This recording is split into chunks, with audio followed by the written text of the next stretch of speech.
Hi, Zuhdi Jasser with you.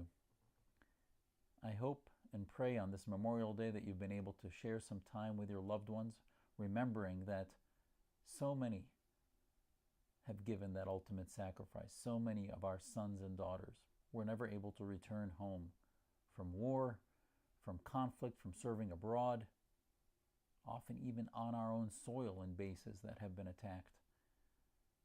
They gave the ultimate sacrifice.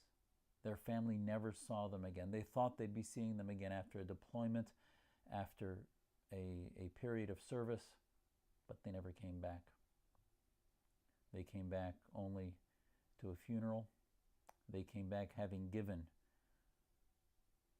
what ultimately is the greatest gift you could give your nation, is your life. On this Memorial Day, I pray, and now we are in Ramadan as Muslims, humbly bowing before God and fasting before God and remembering all that He gave us. Remembering that this country, I believe, is the greatest gift that God ever gave us, a laboratory in which I can live free to pick and choose those aspects of Islam that I believe I want to practice and reject those that I believe are theocratic, totalitarian, or not part of my faith. That is the beauty of the laboratory that is America, that so many died trying to protect that first liberty of religious freedom.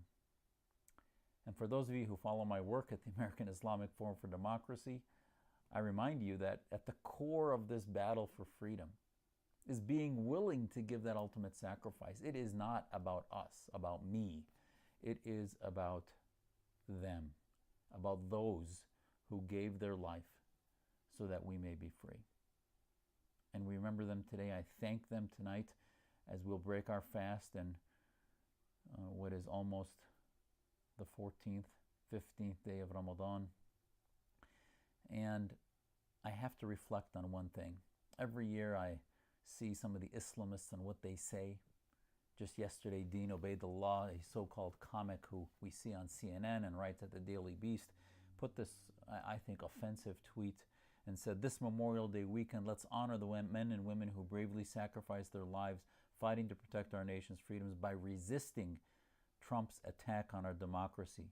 The resistance is the highest form of patriotism."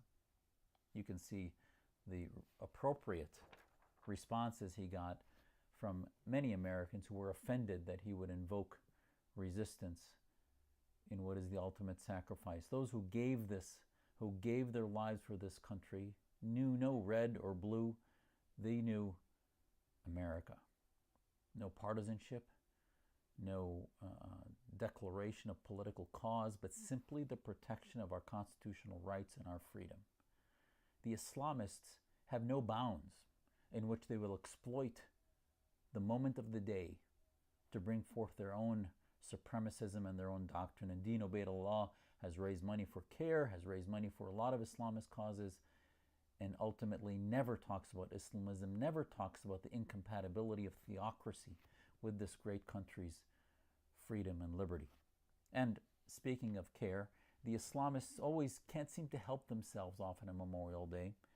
Zahira Balloo in 2015 or 16 on Memorial Day said that she always struggles with Memorial Day each year about whether to honor the American soldiers who died in wars. And Dawood Walid from Detroit's chapter said that he wasn't sure whether they should honor American soldiers that died in unjust wars and occupations. So this is the Islamist, and I bring this to your thought because until we begin in the Muslim communities to have conversations about what we are willing to die for as we celebrate Memorial Day and remember those who gave the ultimate sacrifice, the radicalization element in which our own so-called leadership questions Memorial Day, questions those who gave the sacrifice because they see our military not as a force of good but a force of evil.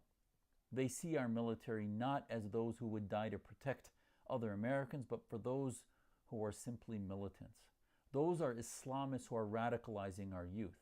When I served 11 years in our military, there was only morality that I saw in my colleagues on board ship on the USS El Paso. When I went to Somalia, when I served abroad and domestically.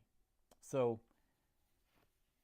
the Council on American Islamic Relations has removed some of those tweets when they realized how offensive they are, but they revealed their cards 2 years ago, and you see Dean Obeidullah reveals his cards this week when he invoked political anti-Trump, anti-Americanism in his so-called patriotism and in his so-called resistance. Just last week we saw a CARE leader in Los Angeles, Hossein Ayloush, call on in a conference on countering violent extremism that ultimately he said, do you know many hundreds of Jewish American kids are recruited to join the Israeli occupation army? Hundreds every year. He said, why not has ever somebody established a CVE program to see why these American kids leave their homes to become part of any army committing war crimes? And instead they go to the Muslim community, he said. So he compared American Jewish kids serving, adults serving in the Israeli army, a Western army, similar to any of NATO's armies that serves to protect democracy and protect freedom. He compared that service to ISIS, to Al-Qaeda, and the jihadization of American Muslim youth that go on to serve militant networks of radical Salafi jihadists. So I ask you, on Memorial Day, my fellow Muslims, would you be willing to serve in the American military? Do you see the American military and Western militaries as the most moral fighting forces on earth?